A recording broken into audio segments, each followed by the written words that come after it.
पुस्तक कृष्ण भावनामृत सर्वोत्तम योग पद्धति से आज हम हमारा 8th चैप्टर स्टार्ट कर रहे हैं। परम ज्ञान के स्रोत। तो इस चैप्टर में प्रभुपाद जी हमें श्रीमद् भागवतम कितना इम्पोर्टेंट है हमारे लिए पढ़ना, उसके विषय में बताएंगे। ये हम जानते हैं कि Shrimad Bhagavatam is the incarnation of Lord Krishna. भगवान का शब्द अवतार है श्रीमद् भागवतम। और कोई भी व्यक्ति श्रीमद् भागवतम सुन रहा है, चाहे से उसको समझ में भी ना आ रहा हो, लेकिन सिर्फ उसके कान में कथा प्रवेश करने मात्र से उसका प्योरिफिकेशन होता है। इसको देखिए, एक चीज से हम समझते हैं, बहुत इंटरेस्टिंग चीज है। जैसे आप देखेंगे बिजली कड़कती है, कुछ भी जैसे ये आवाज हुई बिजली कड़की जैसे समझिए, तो बिजली कड़कते ही आप तुरंत डर जाएंगे, मतलब एकदम एकदम से हिल जाएंगे। कुछ भी अगर भयानक सी आवाज होती है तो आप देखेंगे उस आवाज का कोई अर्थ नहीं है, बस ऐसे ही कुछ भी आवाज हुई, लेकिन फिर भी तुरंत जो प्रभाव है वह हमारे हृदय पर होता है, हमारे चित्त पर होता है। तुरंत हम हिल जाते हैं, कुछ भी आवाज होती है भयानक सी। तो सोचिए, ऐसी आवाज जिसका कुछ अर्थ ही ना हो, उसका भी हमारे चित्त पर प्रभाव होता है। तो भगवान की कथा का तो कितना विशेष अर्थ है। तो अगर कथा समझ ना आए, इस वजह से हम कथा नहीं सुन रहे हैं, तो ये कोई बुद्धिमानी बिल्कुल नहीं है। ये तो पता लगता है ना कि कुछ आवाज हो रही है। अगर इतना भी आपको आभास हो रहा है कि हाँ कुछ तो आवाज हो रही है, कुछ भगवान के बारे में बता रहे हैं, कुछ आवाज हो रही है, जबकि आप देखेंगे ऐसा नहीं है, काफी सारी चीजें हमें समझ ही आती है। बट फिर भी अगर समझ में भी ना आ रहा हो, फिर भी अगर हम नियमित रूप से सिर्फ बैठ जाए कथा में आकर सुने। अब सुनने का अर्थ ये नहीं है कि हाँ यहाँ पर क्लास चल रही है और हम कुछ काम कर रहे हैं। एटलीस्ट लाइव क्लासेस में हमें ट्राई करना चाहिए कि हम अटेंटिवली सुनने का ट्राई करें। जो भी भक्त नियमित रूप से सुनते हैं, आप देखेंगे हम अटेंटिवली सुनने का प्रयास करते हैं, तब भी काफी सारे पॉइंट्स मिस कर जाते हैं। मैं प्रभु जी की जो क्लासेस हैं उसकी रिकॉर्डिंग वापस से हर दिन दोबारा सुनती हूँ, तब मुझे पता लगता है अरे ये पॉइंट तो मैंने सुना ही नहीं था, ये तो मिस हो गया था। तो जब हम अटेंटिव सुनने का प्रयास करते हैं तब पॉइंट्स मिस हो जाते हैं। और हम कुछ खाना बनाते हुए या साइड में कुछ भी काम करते हुए अगर क्लास सुन रहे हैं, तो फिर कितना समझ आएगा वो तो मुझे तो नहीं पता है। तो ट्राई करना चाहिए कि हम अटेंटिव सुनने का प्रयास करें। और ये बात समझ रहे हैं, कथा समझ में भी ना आए, लेकिन फिर भी सिर्फ हमारे कान में प्रवेश करने मात्र से, हम सिर्फ कथा सुन रहे हैं, उससे भी हमारा शुद्धिकरण होता है, और बहुत तेजी से शुद्धिकरण होता है। Srimad Bhagavatam is very important as it is incarnation of Lord Krishna. देखिए क्या बताया जा रहा है। The person Bhagavatam is one whose very life is Srimad Bhagavatam in practice। तो खुद से हम पढ़ भी ना पाए कोई बात नहीं, पर श्रवण हमें डेली करना चाहिए। आप किसी भी क्लास में ना आ पाए, ट्राई करा करिए कि आप शाम की भागवतम क्लास में जरूर आए। और देखिए, ये बिल्कुल प्रैक्टिकल चीज है। जो भी व्यक्ति, कोई जो भी भक्त शाम की क्लास में आते हैं, वह सुबह के जप में का आते ही आते हैं। ये बिल्कुल देखा गया है। हमारे सुबह की तैयारी हमको रात से ही करनी होती है, पता है आपको? पता ही है। हम सुबह रात को ही प्लानिंग करके सोते हैं कि हाँ जल्दी सोना है ताकि हम सुबह जल्दी उठ सके। तो जब हम शाम को श्रीमद् भागवतम सुनते हैं, तो कितनी कितनी सुंदर चीज है ये, कि हम इस तरह से डेली भागवतम सुनते हैं शाम के टाइम, और फिर सुबह अपने आप ही हमें एक बूस्ट मिलता है, हम अच्छे से जप करें। तो इस चैप्टर में श्रीमद् भागवतम के विषय में प्रभुपाद जी बताएंगे। Let's see. हमें श्रीमद् भागवत का रस आस्वादन करने की पद्धति के विषय में जानना आवश्यक है, क्योंकि श्रीमद् भागवत भगवत भावना के विज्ञान पर सर्व अधिक उन्नत ग्रंथ है एवं सारे वैदिक ज्ञान का परिपक्व फल है। सर्व अधिक उन्नत ग्रंथ मतलब एकमात्र यही ऐसा ग्रंथ है जो ये भगवत भावना है, इसको हमारे हृदय में ऊर्जान्वित करती है। देखिए प्रैक्टिकल आपको चीज बताऊंगी। एक माता जी हैं, तो उन्होंने अभी भागवतम क्लासेस सुनना स्टार्ट किया है। एक हफ्ता ही हुआ है। पहले लाइव क्लासेस में भी आई थी कुछ दिन, बट बाद में नहीं आना हुआ कुछ काम के चक्कर में। तो रिकॉर्डिंग वो डेली सुन रही थी भागवतम की। तो घबरा गई कि माता जी, ये तो सुनने से प्रभु जी तो बहुत हैवी हैवी चीजें बता रहे हैं, मुझे तो डर लग रहा है। मेरी बहुत सारी इच्छाएं हैं कि मैं ये करूं वो करूं, लेकिन भागवतम सुनने से तो मुझे वैराग्य होने लगेगा। और मैं देख रही हूँ अभी भी मुझे कुछ कुछ डिटैचमेंट हो रहा है, मेरा मन नहीं करता है, पढ़ाई में तो बिल्कुल ही मन नहीं लगता है। तो आप देखिए, ज्यादा टाइम नहीं हुआ, सिर्फ एक हफ्ते से वो भागवतम सुन रहे हैं, और इस तरह से शी इज फीलिंग डिटैचमेंट। देखिए ये बिल्कुल भी साधारण बात नहीं है।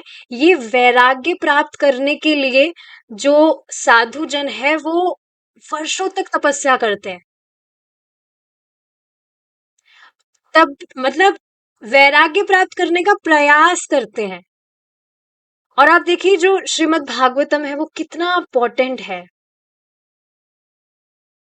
जबकि ऐसा नहीं है कि उनको सारी बातें समझ में आ रही हो। वो डेली अपनी लर्निंग्स शेयर करती हैं, तो एक दो लाइन उसमें से भेजती है मुझे। बट आप देखिए इस तरह से तो काम तो करता है, चाहे इसे समझ में भी ना आए। अब देखिए ये भी बहुत इंटरेस्टिंग चीज है, जब वो माता जी इस तरह से कह रही थी तो मुझे हंसी आ रही थी। वो आपने सुना होगा, एक बार प्रभुपाद जी बताते हैं इसको। एक बार कोई रानी थी, तो उसको 101 बुखार था, और उसकी जो दासी है उसको 102 बुखार था। अब जो रानी है वो डॉक्टर के पास गए थे, तो उन्होंने चेकअप कराया, इस तरह से उनको पता लगा कि ऐसे ऐसे टेम्परेचर है। तो अब जो रानी है, जब उसको पता लगा कि दासी को 102 बुखार है, तो कहने लगी, अरे ये दासी होकर इसको मुझसे ज्यादा बुखार कैसे हो, इसका टेम्परेचर मुझसे ज्यादा कैसे, बुखार नहीं टेम्परेचर। वो ये बात नहीं समझ रही थी कि टेम्परेचर ज्यादा होना खराब बात है।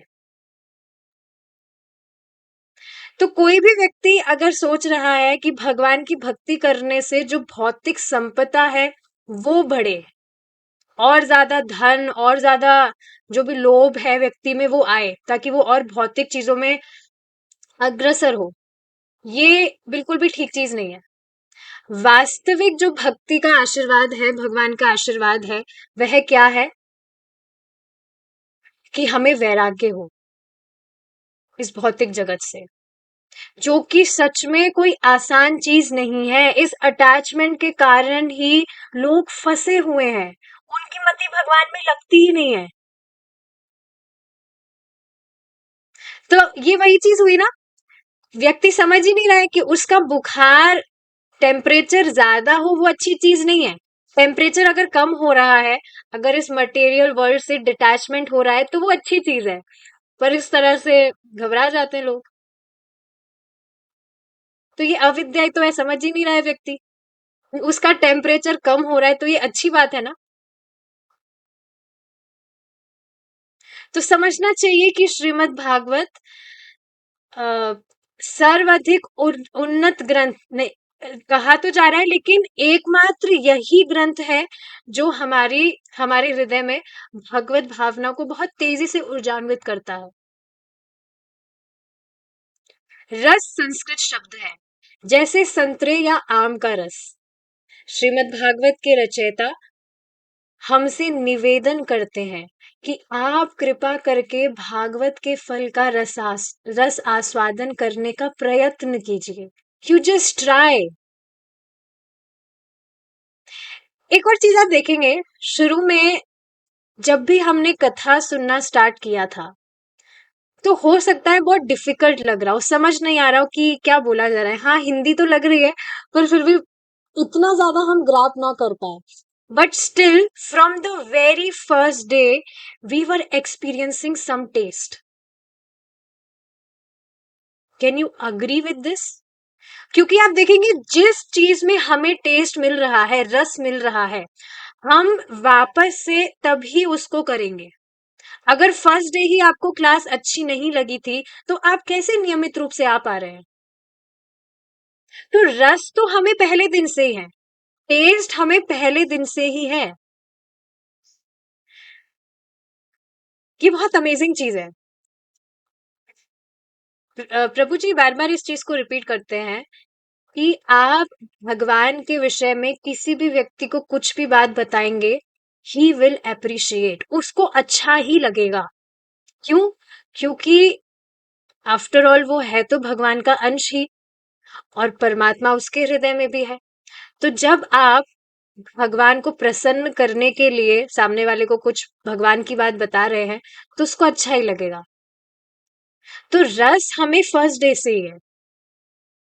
इस वजह से यहाँ कहा जा रहा है, प्रयत्न कीजिए एक बार, बस कैसे करके आ जाइए, और आगे फिर अपने आप ही ट्यूनिंग बैठ जाती है। तो आप कृपा करके भागवत के फल का रसास्वादन करने का प्रयत्न कीजिए। क्यों? मैं भागवत के फल का रसास्वादन क्यों करूं? क्योंकि यह वैदिक कल्पतरु का परिपक्व फल है, और कल्पतरु के रूप में आप जो भी कामना करें, वेदों से उसे प्राप्त कर सकते हैं। वेद का अर्थ है ज्ञान। यह इतना परिपूर्ण है कि चाहे आप इस भौतिक जगत का आनंद प्राप्त करने की इच्छा करते हो, या आध्यात्मिक जीवन का आनंद लेने की इच्छा करते हो, दोनों प्रकार का ज्ञान यहाँ उपलब्ध है। कैसी भी इच्छा से व्यक्ति आए, बस आ जाए। ये चीज यहाँ बताई जा रही है। बहुत ही आप देखेंगे, आज प्रभुपाद जी जो चीज बता रहे हैं, बहुत एकदम सॉफ्टली प्रभुपाद जी चीज समझा रहे हैं। देखिए, ध्यान से सुनेंगे, बहुत इजी है, पढ़ते ही समझ आ जाएगा। यदि आप वैदिक सिद्धांतों का पालन करते हैं, तो आप सुखी हो जाएंगे। ये राज्य की आचार संहिताओं की तरह है। मतलब आचार संहिताओं means code of conduct, rules and regulations. जैसे राज्य के कुछ नियम वगैरह होते हैं, तो उसी तरह शास्त्र है। शास्त्र में रूल्स एंड रेगुलेशंस बताए गए हैं। बेसिकली स्टैंडर्ड बताया गया है कि एक मनुष्य को जीवन कैसे जीना चाहिए।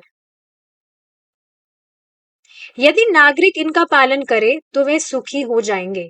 कोई अपराध पूर्ण अतिक्रमण नहीं होगा, और लोग सुखमय जीवन बिताएंगे। राज्य आपको बिना कारण कष्ट देने के लिए नहीं है, परंतु यदि आप राज्य के नियमों का पालन करें, तो दुख का कोई प्रश्न ही नहीं उठता है। स्वाभाविक सी चीज है ये। अगर कोई व्यक्ति ट्रैफिक रूल्स फॉलो कर रहा है, तो क्यों उसको पुलिस वाला परेशान करेगा? गवर्नमेंट डिस्टर्ब नहीं करती अगर रूल्स फॉलो करता है तो वो। इसी प्रकार यह बद्ध जीव प्राणी यहाँ इस भौतिक जगत में आनंद और भौतिक सुख के लिए आया है, और वेद हमारे पथ प्रदर्शक है। ठीक है, आनंद कीजिए, परंतु आप इन सिद्धांतों के अनुसार आनंद कीजिए। यहाँ देखिए, एक बात कही जा रही है कि, क्या बात कही गई थी? यदि आप वैदिक सिद्धांतों का पालन करते हैं, तो आप सुखी हो जाएंगे। क्या आप इसको सच में इससे रिलेट कर पा रहे हैं? Now as we are following purity, so we are actually experiencing happiness. और इसके बिल्कुल ऑपोजिट चीज देखिए आप, जो व्यक्ति बिल्कुल प्योरिटी फॉलो नहीं कर रहा है, बिल्कुल जो प्योरिटी फॉलो नहीं कर रहा है, फिर वो पार्श्विक जीवन ही तो जी रहा है। बिल्कुल प्योरिटी का मतलब एकदम जो साफ सुथरा जो जीवन होता है ना, उसकी बात हो रही है।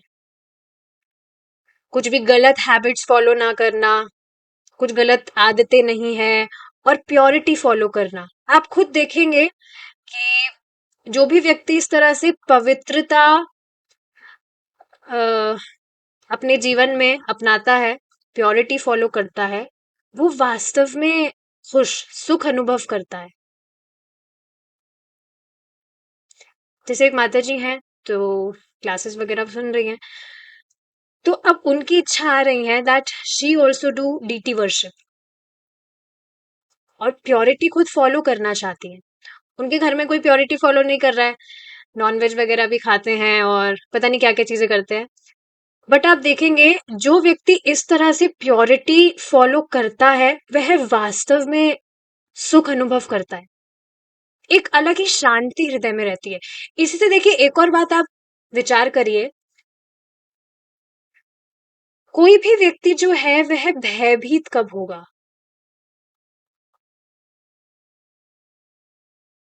जब वह कुछ गलत कार्य कर रहा है। तो आप देखेंगे, कोई व्यक्ति कुछ भी गलत आदत फॉलो भी, कुछ गलत आदतें उसमें है भी, उसको मालूम होता है कि वह गलत आदतें हैं, तभी उसको भय भी बना रहता है। खुद की हट के कारण, खुद की जिद के कारण हो सकता है कि वो बात ना माने, अरे कुछ नहीं होता है, ये सब कुछ नहीं होता है, तुम लोग पागल हो, जो हम कर रहे हैं वो एकदम ठीक है। लेकिन फिर भी आप देखेंगे, उसके हृदय में भय होता है। सीधी सी बात है, अगर कोई व्यक्ति कुछ गलत काम कर ही नहीं रहा है, तो भय किस चीज का? ये चीज आप खुद देखिए, पहले हो सकता है जब भक्ति नहीं कर रहे थे तो कुछ भी उल्टे फुल्टे काम करते हो तो डर रहता हो, but now there is no scope of any fear, because we are not doing any misleading activities, हम कुछ गलत चीजें नहीं कर रहे हैं, कुछ फियर नहीं है, इज इट नॉट? और जब इस तरह से भय नहीं है और शांति है जीवन में, तो व्यक्ति अपने आप सुख अनुभव करता है। तो ये बहुत इंपॉर्टेंट बात है। ठीक है, तो जो व्यक्ति है वो इस भौतिक जगत में आनंद भोगना चाहता है, ठीक है, आनंद करना चाहता है, आनंद लेना चाहता है, ले, परंतु आप इन सिद्धांतों के अनुसार आनंद कीजिए। इसी को वेद कहते हैं। इसलिए सब कुछ यहाँ उपलब्ध है। जैसे आप कभी कभी मंदिर में विवाह संस्कार आयोजित करते हैं, यह विवाह संस्कार क्या है? यह पुरुष और स्त्री, युवक और युवती का मिलन है। वे पहले से ही वहां है और मित्र की तरह रहते हैं, फिर विवाह संस्कार की क्या आवश्यकता है? यह वैदिक पद्धति है। वेदों में स्त्री पुरुष के साथ साथ रहने का एवं यौन जीवन का वर्णन है, परंतु विशेष नियम अनुसार, ताकि आप सुखी हो सके। So there are rules and regulations. तो आप ये चीज देख रहे हैं ना, जो शास्त्र है, वेद वगैरह, वो एक मनुष्य ही पढ़ सकता है, इसलिए रूल्स एंड रेगुलेशन उसके लिए है। अब पशुओं में तो शादी नहीं होती है। कभी देखा है आपने कोई इनविटेशन कार्ड आया हो किसी पशु के यहाँ से कि शादी है? कुछ भी तो शादी नहीं होती है, कोई रूल्स नहीं है उनके वहां। So rules are there for human beings. अंतिम उद्देश्य सुखी होना है। यदि आप वैदिक नियमों और नियंत्रणों का पालन करते हैं, तो इसका अर्थ यह नहीं है कि आप आहार, निद्रा, स्वरक्षा और मैथुन से वंचित कर दिए जाएंगे। यह बात नहीं होगी। आपकी शारीरिक आवश्यकताएं वही हैं जो पशुओं की होती है। पशु भी आहार, निद्रा, मैथुन और आत्मरक्षा में प्रवृत्त होते हैं, इसलिए हमें भी इन वस्तुओं की आवश्यकता है। तो ये बॉडीली नीड्स है, सोना, खाना खाना एंड ऑल। तो देखिए, अब प्रभुपाद जी यहाँ एकदम सॉफ्टली सारी चीजें कह रहे हैं कि अगर व्यक्ति संयमित जीवन भी नहीं जी पा रहा है, तब भी वह शास्त्र सुने। क्योंकि देखिए, ये बहुत इंपॉर्टेंट चीजें समझने वाली, कि एक बार व्यक्ति का श्रवण कीर्तन स्टार्ट हो गया, नियमित रूप से कथा सुन रहा है और भगवान के नामों का उच्चारण कर रहा है, तो अपने आप ही उसकी गाड़ी पटरी पर आ जाएगी। उसको खुद को भी मालूम नहीं चलेगा। बहुत ही सुंदर टेक अवे मैंने प्रभु जी की क्लास से लिया था कि आप किसी को भी कुछ भी नियम पालन करने के लिए मत बताइए। आप सिर्फ उसको नियम उस पर फोकस कीजिए कि वह नियमित रूप से भगवान के नामों का उच्चारण और कथा श्रवण कर रहा है। जैसे जैसे श्रवण करेगा, चीजें तो उसको समझ में आएंगी ही, और भगवान का नाम भी उच्चारण कर रहा है, शुद्धिकरण उसका अपने आप जैसे जैसे होगा, अपने आप उसको सारी चीजें समझ में आने लगेंगी। नहीं तो आप देखेंगे जब इस तरह से रूल्स एंड रेगुलेशंस बता दिए जाते हैं तो व्यक्ति परेशान हो जाता है। तो बहुत सुंदर टेक अवे था ये। किसी भी व्यक्ति को डराइए मत, कुछ भी रूल्स एंड रेगुलेशंस मत बताइए, क्योंकि देखिए बहुत अमेजिंग चीज है ये कि जो व्यक्ति है वह हमेशा स्वैर आचरण करना चाहता है। उसकी खुद की जैसी इच्छा है वो वैसे ही करेगा। तो आप उसको शुरू में बताएंगे भी तो वो नहीं मानेगा, और संभावना है छोड़कर चला जाएगा। तो मेन फोकस इज कि वो नियमित रूप से भगवान के नाम का उच्चारण करे और श्रवण करे। बाकी चीजें अपने आप ही हो जाएंगी। जैसे बहुत ही अमेजिंग चीज है, कल शाम की क्लास में भी प्रभु जी ये बात डिस्कस कर रहे थे उन माता जी के विषय में जो किसी दूसरे धर्म को फॉलो करती हैं। तो मैं उनको किसी भी चीज के लिए कुछ भी फोर्स नहीं कर रही हूँ। I am not even giving her gentle reminders. Normally मैं डिवोटीज को रिमाइंडर्स भेजती रहती हूँ, कथा सुनी आज, आज आपने जब किया, आज आप आए नहीं सुबह, etcetera etcetera, but I am not even giving her gentle reminders. वो खुद ही अपनी ईगरनेस शो कर रही हैं। अब वो खुद, उनका मन हुआ that I want to offer food, कैसे किया जाए। ये आप जो नाक के ऊपर ही लगाते हैं इसको क्या बोलते हैं, क्या है ये, क्या कर रहे हैं आप, ये क्या लगाते हैं ये। सो आगे होकर शी इज ईगर। बिल्कुल मैं डिस्टर्ब नहीं कर रही हूँ, आगे होकर वो कुछ भी पूछती हैं, आई जस्ट रिप्लाई।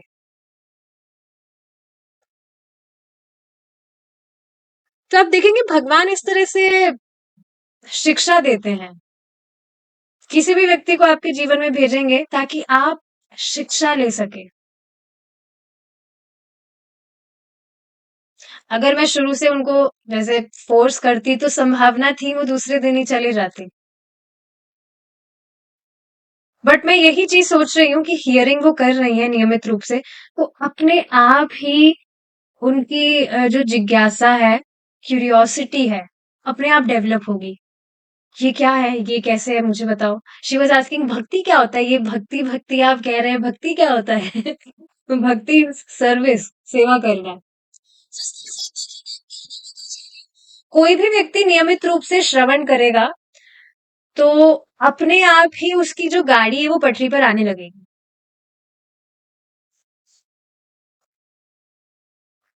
ठीक है। परंतु वेदों में कुछ नियम निर्धारित किए गए हैं, आप उनका पालन करें ताकि दुखी ना हो पाए। यदि आप इन नियमों का पालन करते हैं तो अंततः उसका परिणाम यह होगा कि आप भौतिक बंधन से छुटकारा पा लेंगे। तो इस पर देखिए एक और बात यहाँ डिस्कस करेंगे हम। देखिए क्या बात कही जा रही है, आप उनका पालन करें ताकि दुखी ना हो पाए।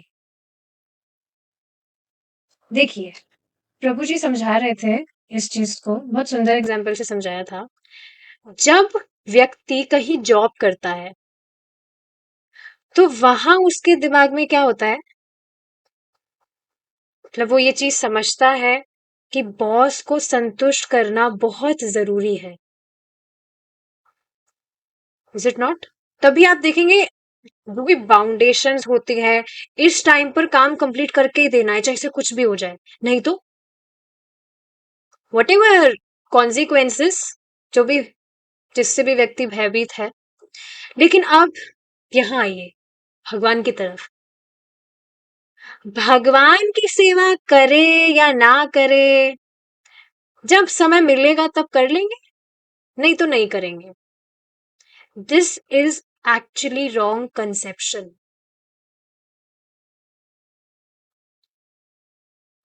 चैप्टर का नाम ही क्या है? परम ज्ञान के स्रोत।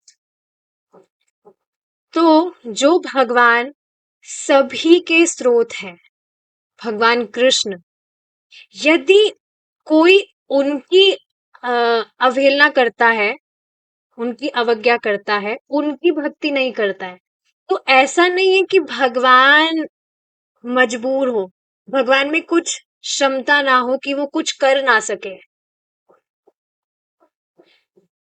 वे सामर्थ है, वे सामर्थ है, वे दंड देने में पूरी तरह से सामर्थ है। Is it not? इसलिए व्यक्ति को डर के भी भजन करना चाहिए। ऐसा नहीं है कि भगवान का भजन नहीं करेंगे तो चल जाएगा। कई बार लोग कहते हैं कि अगर हम अच्छा व्यवहार कर रहे हैं, हम सज्जन पुरुष बन रहे हैं, तब भी अगर हम भगवान का भजन ना करें तो चलेगा ना? अच्छे कर्म करने चाहिए। भगवान स्वयं कह रहे हैं कर्म करो, अच्छे कर्म करो, फल की इच्छा मत करो। कल ही ये बात मुझे एक व्यक्ति कह रहे थे कि मैं गीता पढ़ा हूँ, उसमें एक चीज मैंने पकड़ी है, और चीजों का पता नहीं, एक चीज मैंने पकड़ी है, कर्म करो, फल की इच्छा मत करो। तो मैं कुछ एक्सपेक्टेशंस नहीं रखता हूँ, मैं सिर्फ कर्म कर रहा हूँ मेरा। तो मैंने क्या कहा, अच्छा ये लेकिन आधी बात है ये। आपने बात तो ठीक की है, लेकिन आधी बात कही है। कर्म करो, लेकिन वो जो कर्म है वह भगवान को समर्पित करके करो। अगर ठीक है कर्म कर रहे हो, फल की इच्छा नहीं कर रहे हो, तो खुद के लिए कुछ भी कर्म कर रहे हो, तो फिर भगवान कहाँ केंद्र में आए? आगे जाकर अभी प्रभुपाद जी बताएंगे कि गीता भागवतम पढ़ने का अर्थ ही यह है कि व्यक्ति कृष्ण भावना भावित हो। पर अगर कृष्ण ही केंद्र में नहीं आए, उनको ही गायब कर दिया, तो फिर क्या पढ़ा तुमने? तो ये बिल्कुल भी नहीं चलेगा कि हम अच्छे अच्छा आचरण हम करें और हम भगवान का भजन ना करें। जिस भी स्थिति में व्यक्ति है, अगर इस तरह से भगवान की भक्ति नहीं कर रहा है, बस भगवान को अप्रसन्न करने का ही कार्य कर रहा है, तो जिस भी स्थिति में है वे है, वहीं से निम्न योनि में चला जाएगा गिर के। तो ये बात समझने वाली है कि किसी को भी भगवान दंड देने में, भगवान का सामर्थ्य है। भगवान कैसे वैसे किसी को दंड देते नहीं है। एक भक्त इस पर कह भी रहे थे कि पहले हम जब अ, माता दुर्गा की पूजा करते थे नवरात्रि में, तो हमें बहुत डर लगता था कि कुछ गलती हो जाएगी तो जो माता है, माता रानी है, वो क्रोधित हो जाएगी। लेकिन भगवान कृष्ण की भक्ति कर रहे हैं तो कुछ भय नहीं लगता है, क्योंकि भगवान कृष्ण तो बहुत प्यारे व्यक्ति है, वो तो क्षमा कर देते हैं। हाँ, ये बात ठीक है, लेकिन इसका गलत फायदा नहीं उठाना चाहिए। अभी जो चीज हमने समझी कि भगवान किसी को भी दंड देने में भगवान समर्थ है। भगवान किसी को वैसे दंड नहीं देते हैं, लेकिन अगर कोई व्यक्ति भगवान की सेवा नहीं कर रहा है तो उसको दंड प्राप्त हो ही जाता है अवज्ञा करने से।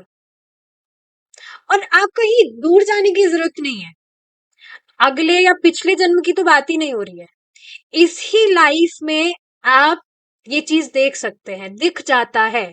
जो भी व्यक्ति भगवान की भक्ति नहीं कर रहा है, वो कितना दुखी है। हमेशा उसके चेहरे पर एक अलग ही फ्रस्ट्रेशन रहती है। हमेशा जो फोरहेड है उस पर लकीरें हमेशा ही आपको दिखाई देगी। हर वक्त कुछ ना कुछ टेंशन, कभी ये दिमाग में चल रहा है, कभी वो। हमेशा आप देखेंगे शांति नाम की तो चीज ही नहीं है। फ्रस्ट्रेटेड, फ्रस्ट्रेटेड आत्मा अगर कहा जाए तो बिल्कुल शांति नहीं है, बिल्कुल भी। तो कहीं दूर जाने की जरूरत नहीं है, इस ही जीवन में आप देखेंगे जो व्यक्ति भगवान कृष्ण की भक्ति कर रहा है, वह कितना शांति का अनुभव करता है। आर्टिफिशियल चीज तो कुछ भी नहीं है। फिर भी लोगों की मति इतनी मंद है, यह देखने के बाद भी उनको बुद्धि नहीं आती है कि ये कुछ कर नहीं रहे हैं, मतलब सब कुछ, ना कुछ पार्टी में जाते हैं, ना कुछ गाना गाते हैं, ना कुछ करते, कुछ नहीं, होटल में भी नहीं खाते, फिर भी एकदम मस्त है। विचार नहीं करते लोग। थोड़ा बहुत जब भक्तों की संगत होती है, सुनने लगते हैं, तब समझ आता है। पहली बात तो दिखते भी नहीं है भक्त, बहुत कम दिखते हैं। पर घर की अगर बात की जाए, जिनके भी घर वाले अगर भक्त नहीं है, तो उनको भी देखकर कभी समझ नहीं आती ये चीज। एक्चुअली भगवान ही नहीं समझने दे रहे। देखिए, आज ही मैं इस पर विचार कर रही थी कि आप खुद इस पर विचार करिए ना। जैसे अगर आपके घर में आप भक्ति कर रहे हैं और कोई भक्त नहीं है, तो आप मतलब इस चीज पर विचार अगर करेंगे तो आप पाएंगे कि भगवान की कितनी असीम कृपा है कि भगवान हमें समझने दे रहे हैं। Is it not? और लोगों को समझ नहीं आ रहा है कि इस मनुष्य जीवन का लक्ष्य क्या है, पर भगवान हमें बुद्धि दे रहे हैं समझने के लिए। सुबह उठते ही भगवान हमें प्रेरित करते हैं कि तुम्हें अपना जप करना है, तुम्हें मुझे ऑफर करके ही खाना खाना है, होटल में जाकर नहीं खाना है।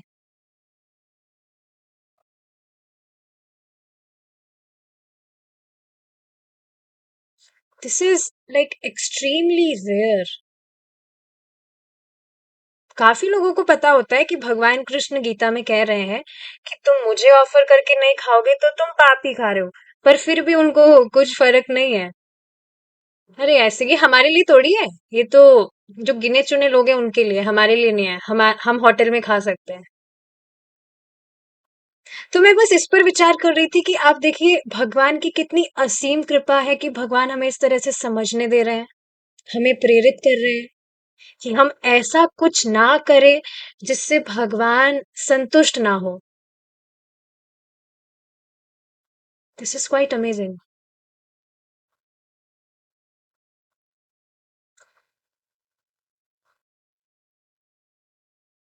ठीक है,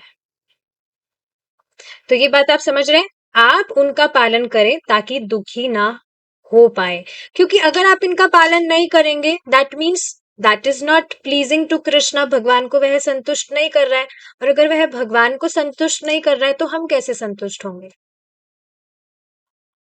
यदि आप इन नियमों का पालन करते हैं तो अंततः उसका परिणाम यह होगा कि आप भौतिक बंधन से छुटकारा पा लेंगे। यह भौतिक जीवन जीवात्मा के लिए नहीं है। यह एक भ्रांति है कि आप इस भौतिक जीवन का उपभोग करना चाहते हैं, किंतु भगवान कृष्ण हमें कुछ आदेश देते हैं ताकि हम इस तरह से सुखी रह सके कि अंततोगत्वा हम यह समझ ले कि यह हमारा उचित जीवन नहीं है। हमारे लिए आध्यात्मिक जीवन ही उचित है।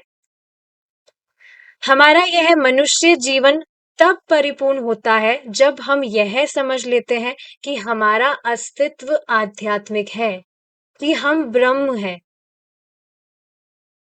एक बहुत ही सुंदर बात प्रभु जी आज कह रहे थे। अगर किसी भी व्यक्ति ने भगवान कृष्ण को नहीं जाना तो फिर उसने जाना क्या। ऐसी कुछ घुमाकर कुछ बात कही थी प्रभु जी ने। तो ये कितनी इंटरेस्टिंग चीज है। मैं खुद इस पर विचार कर रही थी कि पहले भक्ति में आने से पहले हम कितनी सारी चीजों को कितनी इंपॉर्टेंस देते थे, एंड वास्तव में उसमें कोई हमें सुख प्राप्त नहीं हो रहा था। Is it not? देखिए, ये विचार करने वाली बात है।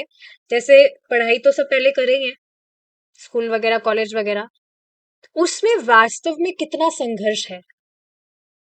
मेहनत करनी होती है, इतना पढ़ो, उसके बाद में एग्जाम दो, फिर कुछ रिजल्ट आ पाता है जिससे हम पास हो जाते हैं।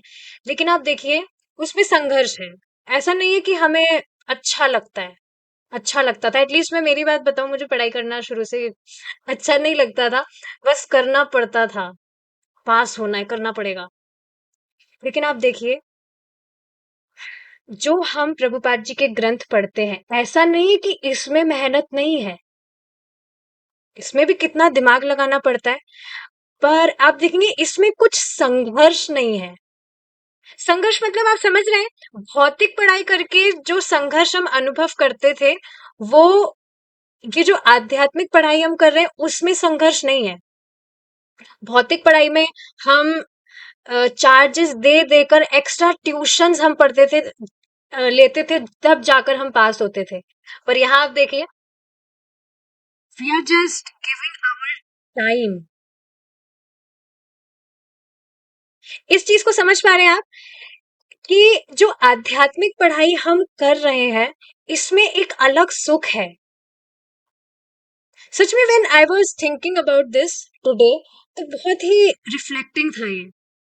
पढ़ाई हम पहले कर रहे थे, उसमें कुछ सुख नहीं था, पर ऐसा नहीं है अभी हम जो पढ़ रहे हैं उसमें हमें दिमाग लगाना नहीं पड़ता या मेहनत नहीं करनी होती समझने के लिए, पर फिर भी इसमें संघर्ष नहीं है, इसमें हमें सुख मिलता है। भगवान के विषय में हम सुनते हैं, भगवान के बारे में जानने के लिए हमें और रस प्राप्त होता है। कितनी अमेजिंग चीज है ये। हमारे लिए आध्यात्मिक जीवन ही उचित है, क्योंकि हम स्वयं, हम खुद ही आध्यात्मिक है, आत्मा आध्यात्मिक ही तो है। यहाँ से अब आप समझ पा रहे हैं इस चीज को, कुछ भी भौतिक चीज आध्यात्मिक जो स्पिरिचुअल जो आत्मा है उसको स्पर्श भी नहीं कर सकती है। इसी वजह से व्यक्ति संतुष्टि का अनुभव नहीं करता है, जैसे कितना ही वो अ, सुख सुविधाएं एक्सेप्ट करके उसको भोगने का प्रयास करे, पर वह कभी संतुष्टि अनुभव नहीं करता है। ये बहुत ही अमेजिंग चीज मुझे लगी थी कि जो हम शास्त्र पढ़ाई कर रहे हैं, इसको पढ़ने में भी दिमाग लगता है, मेहनत लगती है, पर इसमें कुछ एंजाइटी नहीं है। एंजाइटी मतलब अच्छी वाली एंजाइटी हो सकती है कि ये बात समझ नहीं आ रही, हमें ये समझना है ताकि हम और भगवान के तत्व को समझ सके, पर ऐसा नहीं कुछ हृदय हमारा चल रहा हो।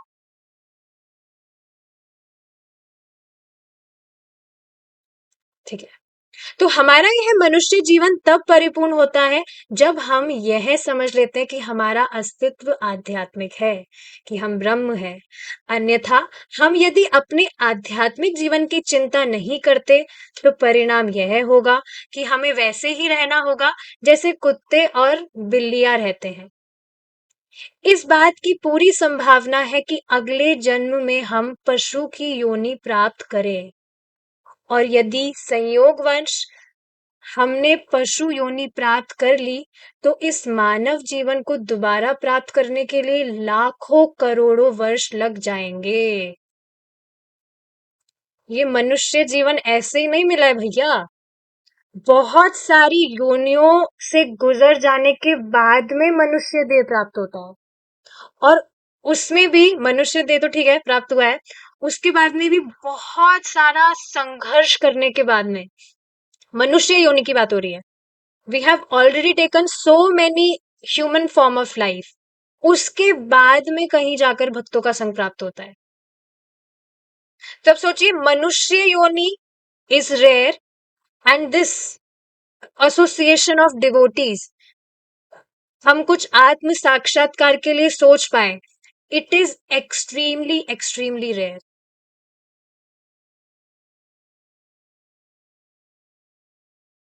एक और इस पर बहुत सुंदर बात प्रभु जी बता रहे थे, हमें हर दिन ऐसे जीना चाहिए जैसे हमारा आज आखिरी दिन हो। सोचिए ना, अगर हम इस तरह से हमारा हर दिन सोचकर अगर हम व्यतीत करें, तो आखिरी दिन का अर्थ क्या है? ये आखिरी दिन है, अब इसके बाद में मैं यहाँ नहीं रहूंगा, तो जितना हो सके हम जम के उस दिन भक्ति करेंगे। तो जब हम हर दिन इस तरह से सोचें कि आज मेरा आखिरी दिन है, तो क्या हम बिना मतलब की लड़ाई झगड़ों में पड़ेंगे? आखिरी दिन है, अरे क्यों समय खराब करना है, आखिरी दिन है, मुझे भजन कर लेने दो, खूब सारा भजन करना है मेरे को, आज मेरा आखिरी दिन है।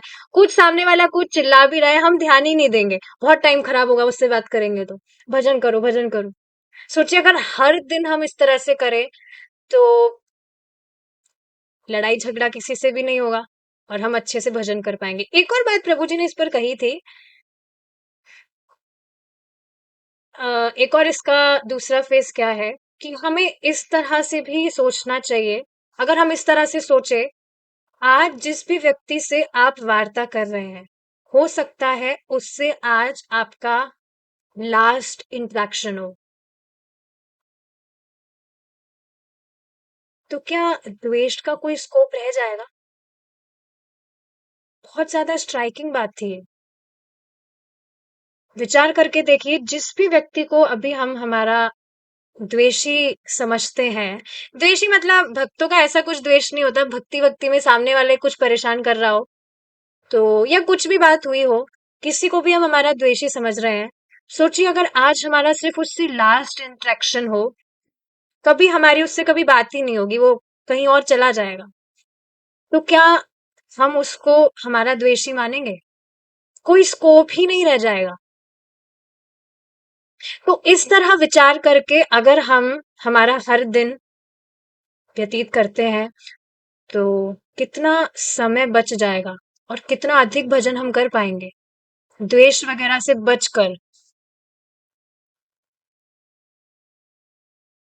बहुत सुंदर बात थी, इसको लिख लेना चाहिए, आप लिख लीजिएगा आज क्लास के बाद में।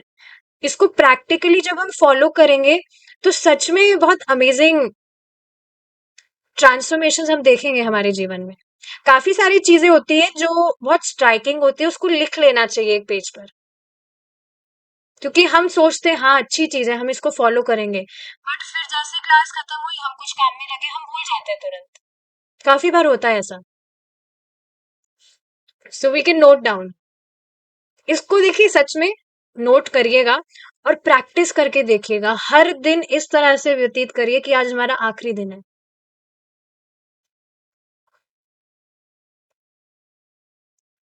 इसलिए मानव जीवन का उद्देश्य है आत्म साक्षात्कार प्राप्त करना, और वेद हमारे पथ प्रदर्शक है।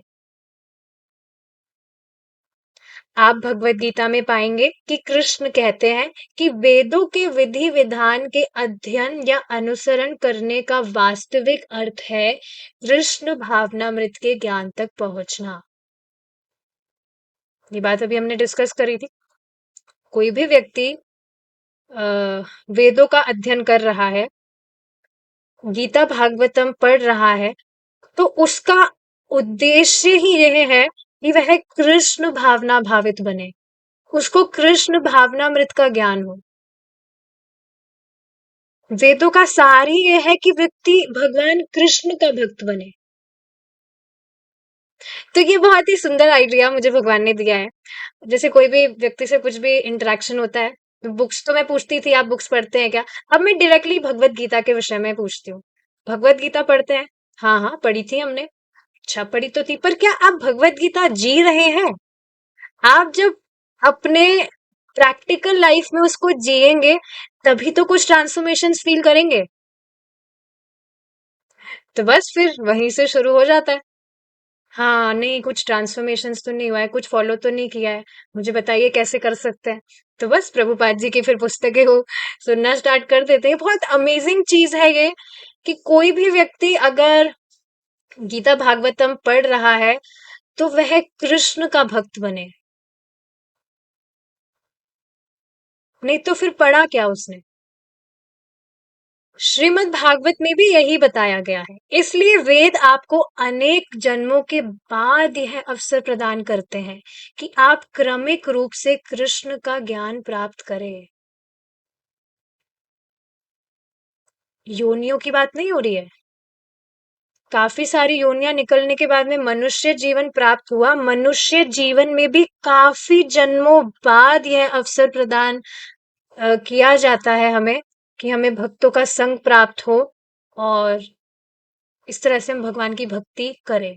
देखिए अब ये सारी चीजें हमने सुनी तो काफी बार है, पर अगर हम सच में इस पर मनन करें, तो क्या हम बिना मतलब की जो रेस्पॉन्सिबिलिटीज पाले हुए हैं, क्या उसमें हम एंटेंगल होंगे या उससे फ्री होने का हम प्रयास करेंगे? इस पर विचार करना चाहिए। काफी सारी चीजें हमने सुनी तो काफी बार होती है, पर उस पर हमें मनन करना चाहिए।